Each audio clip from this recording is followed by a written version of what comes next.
Hello everyone. हम आर्थिक क्रांति के सामाजिक आर्थिक प्रभाव के बारे में इस लेसन के अंदर पढ़ेंगे। तो आर्थिक क्रांति है, उसके आर्थिक प्रभाव क्या पड़े। किसानों की आर्थिक स्थिति में सुधार, क्योंकि इससे किसान जो फसल प्रति एकड़ उत्पादन था उसमें आमूलचूल परिवर्तन हुआ, बहुत अधिक वृद्धि हुई। इसके साथ साथ किसानों को भावांतर योजना या फिर उनके न्यूनतम समर्थित मूल्य का निर्धारण किया गया। इससे किसानों की आय में वृद्धि हुई और उसका आर्थिक स्तर है, जो गरीब किसान थे वो अब उन्नत किसानों की श्रेणी में आए। अधिक उत्पादन के कारण हरित क्रांति का उन्होंने अधिक से अधिक लाभ उठाया और अपनी स्थिति आर्थिक स्थिति में काफ़ी परिवर्तन किया। गरीबी रेखा से ऊपर उठना, जो किसान गरीब थे उन्हें सरकार के द्वारा ऋण की सुविधाएं उपलब्ध करवाई गई या अच्छी सुविधाएं दी गई, उन्नत खाद बीज स्प्रे आदि उपलब्ध करवाया गया, जिससे वो गरीबी से उठकर उन्नत किसानों की श्रेणी के अंतर्गत आए। असमान विकास, परंतु गरीबी जो ये हरित क्रांति है इसका ये असमान विकास भी हुआ। जो किसान साधन संपन्न थे, जिनके पास बहुत अधिक धनाढ्य किसान थे, उन्होंने जो हरित क्रांति इससे उन्नत खाद बिजली या यंत्रीकरण है उनका प्रयोग किया, जिससे उनका जो विकास है वो अधिक हुआ।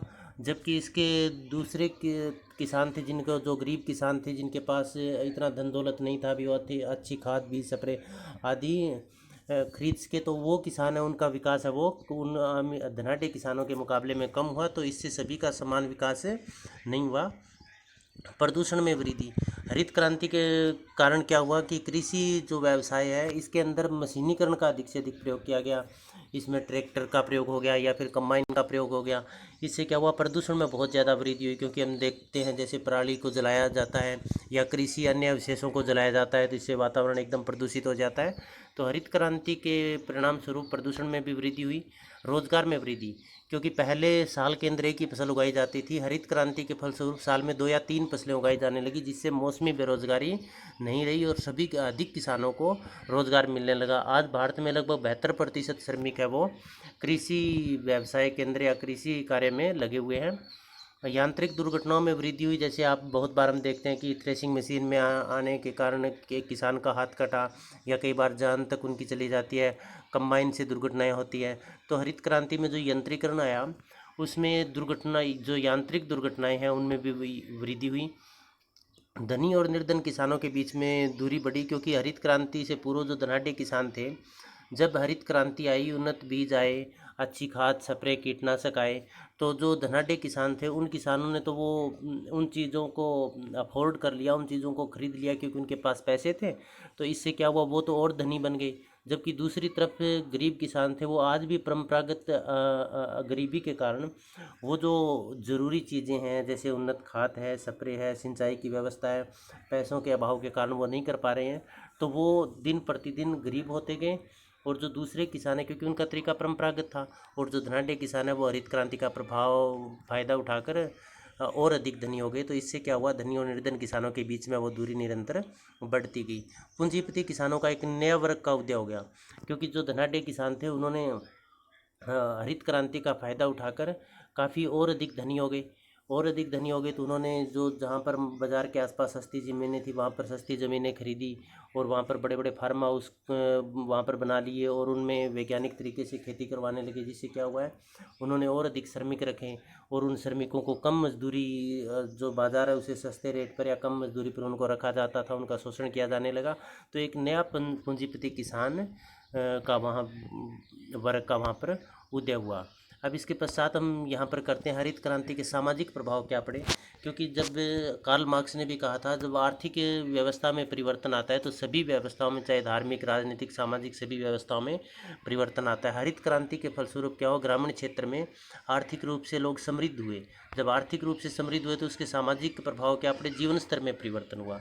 लोगों के रहन सहन, पहले क्या होता था कि गाँव के अंदर जो किसान थे वो फटे पुराने कपड़े कुर्ता पजामा पहनते थे, या जो आधुनिकता से या नगरीकरण या शहरी जो संस्कृति है उससे एकदम से दूर थे। परंतु अब उनकी आर्थिक स्थिति मजबूत हुई तो उनके जीवन स्तर में काफ़ी परिवर्तन हुआ। आज हम देखेंगे प्रत्येक किसान के घर में कूलर फ्रिज टीवी आदि सभी मूलभूत जो विलासिता की चीज़ें हैं उनका वो उपभोग कर रहे हैं। तो उनके रहन सहन में भी परिवर्तन आया, खान पान में परिवर्तन आया। पहले जो कच्चे मकान या झोंपड़ियों में रहते थे, आज बड़ी बड़ी कोठियाँ गांव में भी बनी हुई है। जो शहर का खाना है उसी तरह का खान पान गाँव के अंदर भी हुआ है। तो उनके जीवन में आमूलचूल परिवर्तन आया। जाति और वर्ग पर क्या भी प्रभाव पड़े, जातीय जो बंधन थे, नियोग्य थे, वो पाबंदियां अब नहीं रही।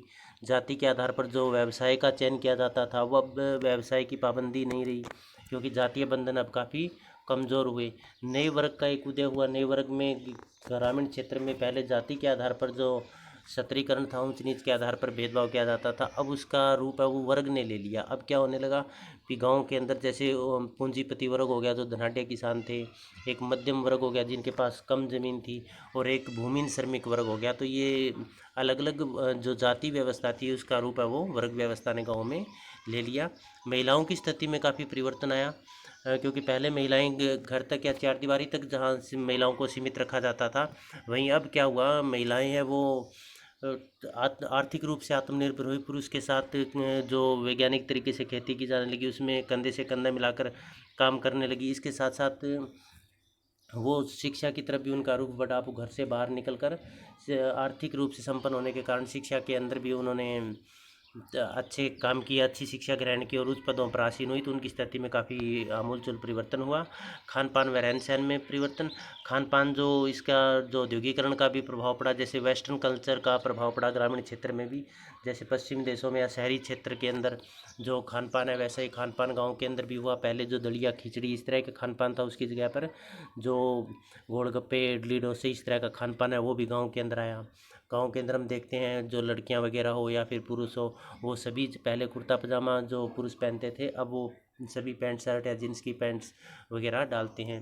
रहन सहन में बड़े बड़े मकानों में या कोठियों बनाकर वो गांव के अंदर रहने लगे। तो इन खान पान सभी के अंदर काफ़ी परिवर्तन है। अब जातीय आधार पर भी जो खान पान की पाबंदियाँ थी, रहन सहन की पाबंदियाँ थी, वो अब नहीं रही। यातायात और संचार के साधनों का विकास ग्रामीण क्षेत्र में हुआ।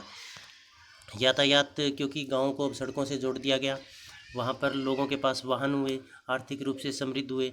अब गाँव के अंदर मोबाइल फ़ोन इंटरनेट का एक जाल सा बिछा हुआ है, काफ़ी मोबाइल टावर भी आपको देखने को मिलेंगे। इसके अलावा गाँव में प्रत्येक घर के अंदर कोई न कोई यातायात के साधन भी है, गवर्नमेंट के द्वारा या पब्लिक या प्राइवेट जो वाहन है वो भी काफ़ी गाँव के अंदर है। तो इन सभी का विकास हुआ वहाँ पर। साक्षरता दर में सुधार।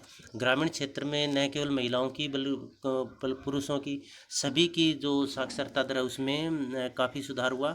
आज जो शायद ही गाँव के अंदर कोई भी निरक्षर हो या कोई ऐसा हो जो स्कूल के अंदर न जाता हो इसमें, क्योंकि अब वो आर्थिक रूप से वो निश्चित हो गए, उनके पास रोज़गार भी है और उनका कृषि के अंदर आमदनी भी अच्छी है, जिसके कारण सभी जो लोग हैं वो अपने बच्चों को शिक्षा ग्रहण करवाने में रुचि लेने लगे और सभी शिक्षा को एक आवश्यक रूप से समझने लगे। परिणाम स्वरूप महिला और पुरुष दोनों की जो साक्षरता दर है उसमें सुधार हुआ। वैवाहिक व पारिवारिक संबंधों में काफ़ी परिवर्तन आया, क्योंकि वैवाहिक आधार पर जो जातीय बंधन थे या धार्मिक अनुष्ठान समझा जाता था उसमें बहुत ज़्यादा परिवर्तन आया। इसमें मात्र विवाह के समय में औपचारिकताएं पूरी की जाने लगी। और परिवार के अंदर परिवर्तन क्या आया कि जो पहले संयुक्त परिवार थे वो टूटकर एकल परिवार हो गए, क्योंकि परिवार की जो सभी आवश्यकताएं हैं वो परिवार से बाहर भी की जाने लगी, परिवार से बाहर की जाने लगी। इसके साथ साथ जो नगरीकरण औद्योगिकरण का भी इसके ऊपर प्रभाव पड़ा, क्योंकि कृषि उत्पादन बढ़ने के कारण जो व्यक्ति है वो शहरों के से साथ उसका लगाव हुआ, जिससे उसमें काफ़ी परिवर्तन आया। अब इसके बाद हम ग्रामीण क्रांति व ग्रामीण भारत हरित क्रांति का ग्रामीण भारत में नई शक्ति संरचना का उदय हुआ। इससे गांव में एक परिवर्तन आया। इसमें पहला हम करेंगे नियंत्रण, कृषि नियंत्रण की बागडोर अब युवा वर्ग के हाथ में आ गई। पहले कृषि का कार्य जहाँ पर जो वृद्ध जन लोग हैं या फिर जो एज्ड पर्सन है वो करते थे, वहीं पर अब युवा लोग हैं उन्होंने रुचि जो हरित क्रांति के प्रभाव के कारण उसमें अधिक आमदनी या फिर रोजगार के अधिक अवसर होने के कारण युवा वर्ग है उसने बागडोर अपने हाथों में ली और वो वैज्ञानिक रूप से खेती करने लगे। बड़ी जैसे एग्रीकल्चर यूनिवर्सिटीज़ में वो पढ़ रहे हैं या कृषि वैज्ञानिकों के संपर्क में आकर या फिर बागवानी वगैरह का ज्ञान प्राप्त करके दूसरे देशों की नई खेती की जो कृषि की टेक्निक है वो सीख कर अब युवा लोग हैं वो कृषि के अंदर रुचि लेने लगे और उन्होंने कृषि के अंदर एक नई क्रांति पैदा की। किसानों का बाहरी संस्थाओं से काफ़ी संपर्क बढ़ा, जैसे बैंक से ऋण लेने के लिए जो किसान है वो बैंकों से संपर्क हुआ, बाजार व्यवस्था से उनका संबंध हुआ, राजस्व अधिकारियों जैसे तहसील कोर्ट आदि में उनका संबंध हुआ। अब जो कृषि वैज्ञानिक है उनसे संपर्क करने लगे, जैसे वो जो तो अपने मिट्टी चेक करवाने के लिए या पानी चेक करवाने के लिए। तो इसका क्या हुआ, जो ग्रामीण क्षेत्र है उसमें किसानों के अंदर युवा वर्ग के हाथों बागडोर आने के कारण जागरूकता बढ़ी, जिससे उसका संपर्क है उनका बाहरी संस्थाओं से बढ़ा। अब लोगों के अंदर स्थानीयता की भावना, ग्रामीण क्षेत्र में स्थानीयता या क्षेत्रवाद की भावना का विकास हुआ। जातिवाद, क्योंकि सभी लोग अब एक दूसरे के यातायात और संचार के साधनों के विकास के कारण जो एक जाति के लोग थे वो जल्दी दूसरी जाति के लोगों से संपर्क में आए, उनका एक संगठन बना, जिससे जातिवाद है वो भी बढ़ा। संप्रदायवाद, धर्म का महत्व बढ़ा और अपने धर्म के आधार पर लोग यातायात संचार के साधनों पर जल्दी संगठित हुए, जिससे उनमें संप्रदायवाद की भावना या इस तरह की प्रवृत्तियाँ भी वहाँ पर उभरी। सांस्कृतिक प्रतिमानों में बदलाव, इसमें जो जाति के आधार पर जो बंधन थे, नियोग्यताएँ थी, खान पान की, रहन सहन की, सामाजिक सहवास की, वो अब नियोग्यताएँ या पाबंदियाँ लागू नहीं रही। इसलिए इसके साथ साथ जो शादी के अंदर विवाह के आधार पर जातीय बंधन थे वो भी कमज़ोर हुए। पारिवारिक संस्थाएं थी उसमें भी काफ़ी परिवर्तन आई। व्यक्ति के पहनावे में, खान पान में, शिक्षा दर में, इन सभी में, सामाजिक, धार्मिक, आर्थिक, राजनीतिक, इन सभी संस्थाओं में काफ़ी परिवर्तन ग्रामीण क्षेत्र के अंदर आया। परिवार, विवाह, नातेदारी, इन सभी सामाजिक संस्थाओं में भी बदलाव हुआ। परिवार में क्या हुआ, एकल जो परिवार थे वो टूटकर संयुक्त परिवार थे वो टूटकर एकल परिवार में बदल गए, क्योंकि परिवार की आवश्यकताएं परिवार से बाहर भी की जाने लगी। इसके अलावा नगरीकरण और औद्योगिकीकरण, पश्चिमीकरण और भूमंडलीकरण ये भी जिम्मेवार रहे इन संस्थाओं में परिवर्तन के। वैवाहिक संस्थाओं में परिवर्तन आया। वैवाहिक संस्थाओं में परिवार का इतना महत्व नहीं रहा, जाति का महत्व नहीं रहा। नातेदारी की संस्था में भी परिवर्तन आया, क्योंकि अब पर्दा प्रथा है या फिर इस तरह के बहुत सारे जो प्रथाएं थी वो प्रथाएं, अब उसमें काफ़ी परिवर्तन आया। तो सभी तरह की सामाजिक प्रथाएं, जैसे व्यवसाय है वो भी अब जाति के आधार पर न रहकर वो व्यक्ति की कुशलता या योग्यता के आधार पर व्यवसाय का चयन किया जाने लगा। तो ये बदलाव थे इसमें, सामाजिक और आर्थिक जो बदलाव आए। तो आप सबका बहुत बहुत धन्यवाद।